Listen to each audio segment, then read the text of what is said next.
শান্তি শান্তি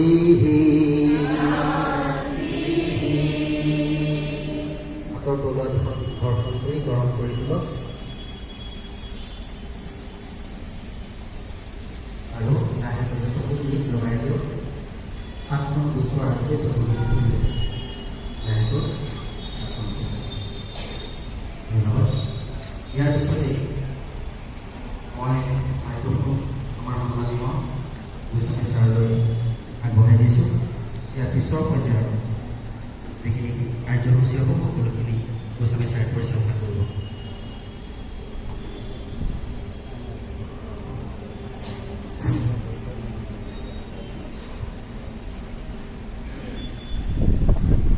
সকলোকে মোৰ তৰফৰ পৰা আন্তৰিক শুভেচ্ছা জ্ঞাপন কৰিছোঁ। আৰু এটা সুন্দৰ অনুষ্ঠান, আৰু এই অনুষ্ঠানত সকলোৱে অংশগ্ৰহণ কৰি নিজকে নিশ্চয় ধন্য মানিব পাৰিছে। যিহেতু এটা সমাজ সেৱাৰ কাৰণে আপোনালোক আগবাঢ়ি আহিছে, আৰু এই সমাজ সেৱাৰ কামত যাতে আপোনালোকে নিজকে সুন্দৰভাৱে ব্ৰতী কৰিব পাৰে তাৰ বাবে আপোনালোকে নিজকে প্ৰস্তুত কৰি তুলিব লাগিব।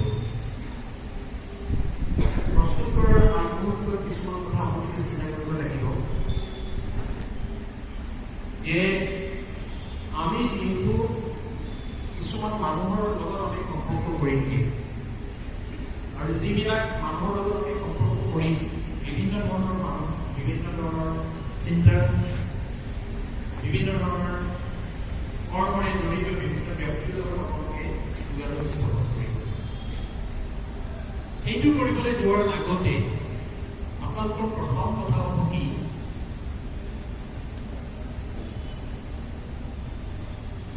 আপোনালোকৰ দৰকাৰী কথাখিনি কৈছোঁ মই হেৰিতে অহা নাই। প্ৰথম কথা হ'ব কি, আপোনালোকে প্ৰথমতে চাইকলজি, আপুনি চাইকলজি ষ্টাডি কৰিব লাগিব। তাকে আপুনি যোগ শিক্ষা দিব লাগিব। আপোনাক দেখি, আপোনাক কথা শুনি প্ৰতিজন ব্যক্তিয়ে তেওঁলোকৰ মনত এটা ভাৱ ৰাখিব লাগিব যাতে সঁচাকৈ এইজনৰ পৰা আমি কিছু শিকিব পাৰিম। আপোনাৰ গেষ্ট্ৰিঅ'ৰ যি বডি লেংগুৱেজ, সেই বডি লেংগুৱেজটো আপোনালোকে গ্ৰহণ কৰিব পাৰিব লাগিব। আৰু সেই বডি লেংগুৱেজটো আপোনালোকে এই যিখিনি ট্ৰেইনিং কৰি আছে, এই ট্ৰেইনিঙৰ যোগেদি আপোনালোকে বডি লেংগুৱেজখিনি নিশ্চয় ঠিক কৰি ল'বৰ কাৰণে আপোনালোকে সুবিধা পাব।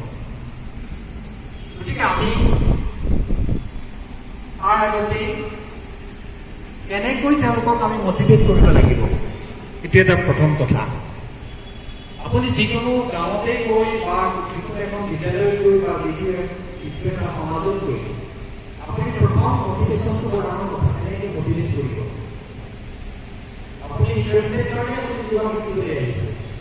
কিছুমান এনেকুৱা ব্যক্তি আছে, এইটো কি বস্তু, এইবোৰ আৰু হাতটো এনেকৈ ধৰাব লাগে, ভৰি তেনেকৈ বেকাহে কৰিব লাগে, উশাহটো এনেকৈ ল'বই লাগে, এইটো কি বস্তু, এইটো একো বস্তু নহয়।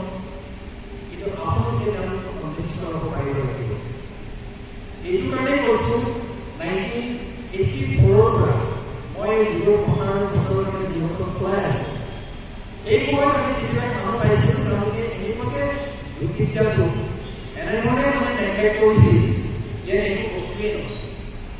কিন্তু এতিয়া তাৰ যিটো জনপ্ৰিয়তা, তাৰ যিটো উপকাৰিতা মানুহে বুজি উঠা হৈছে, আৰু সেইকাৰণে মানুহে আগ্ৰহান্বিত হৈছে, আৰু মানুহে কৰিবলৈ ওলাই আহিছে। আৰু এইটো এটা সুন্দৰ প্ৰচেষ্টা। যিটো প্ৰচেষ্টাৰ যোগেদি আপোনালোকক তৈয়াৰী কৰি লৈছে, ধনী তৈয়াৰী কৰি লৈছে আপোনালোকক হয়নি, আপোনালোকে যুদ্ধৰে কৰিব লাগিব, আপোনালোকে যুদ্ধৰে সুন্দৰভাৱে আগবাঢ়ি যাব পাৰিব। আমি যোৰহাটৰ গুৱাহাটীৰ যিখন ইণ্ডিয়ান যোগ কালচাৰ জিঅ'গ্ৰাফি চেণ্টাৰ আছে, তাৰ যিটো মূল ব্যক্তি সুভাশিষ কৌৰ, যোগা চেণ্টাৰ সুভাশিষ কৌৰ, মই আৰু দুজন ব্যক্তিয়ে আমি অসম গভৰ্ণমেণ্টক এটা দাবী জনাইছিলোঁ যে প্ৰত্যেক বিদ্যালয়ত যোগ শিক্ষাটো কম্পালচৰি এডুকেশ্যন কৰিব লাগে।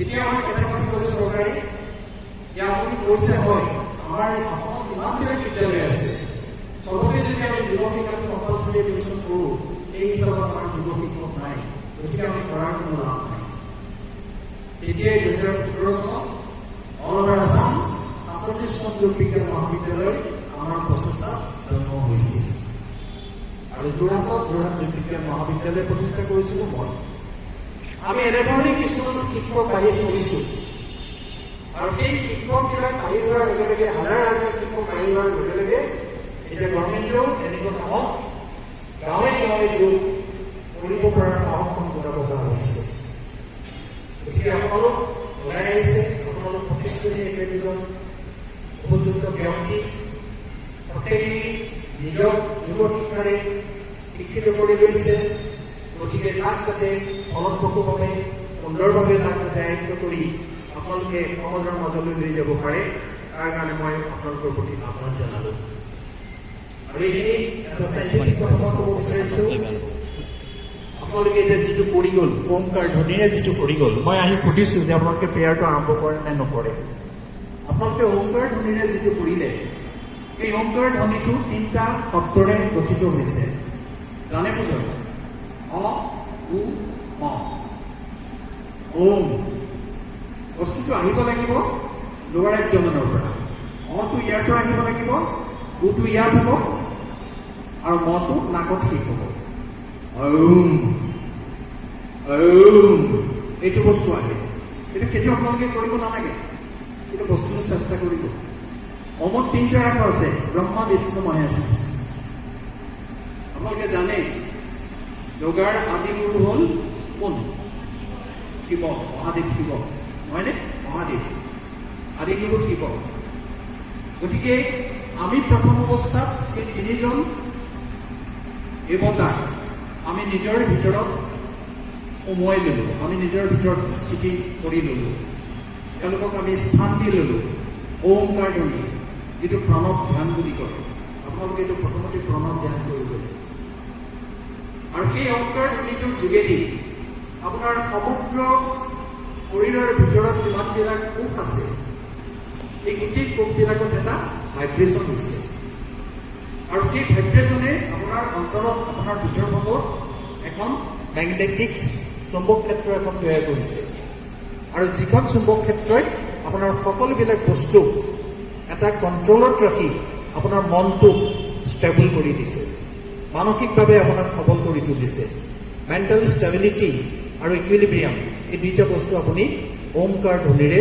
আপুনি আনিব পাৰিব আপোনাৰ যিটো আমাৰ যিটো কৰ্টিচল হৰমন ওলায় যিটো কাৰণত আমাৰ ষ্ট্ৰেছ বাঢ়ে এনজাইটি আহে তাৰো এটা বেলেঞ্চ হৈ যায় গতিকে ওমকাৰ ধ্বনিটো খুব দৰকাৰী বস্তু তাৰ লগে লগে আপুনি যিটো মন্ত্ৰ উচ্চাৰণ কৰিলে সেই মন্ত্ৰৰ যোগেদি আপুনি এটা যুগত গুচি গ'ল কোনটো যুগলৈ গ'ল বাৰু ক'ব পাৰিবনে যোগ বুলি ক'লে আসন নহয় দেই আমি আজিকালি আসনকে যোগ বুলি কওঁ কি কৰিছে আমি মই যোগ কৰিছোঁ ভুল আসনটো এটা পাৰ্টহে যোগৰ এটা পাৰ্টহে আমি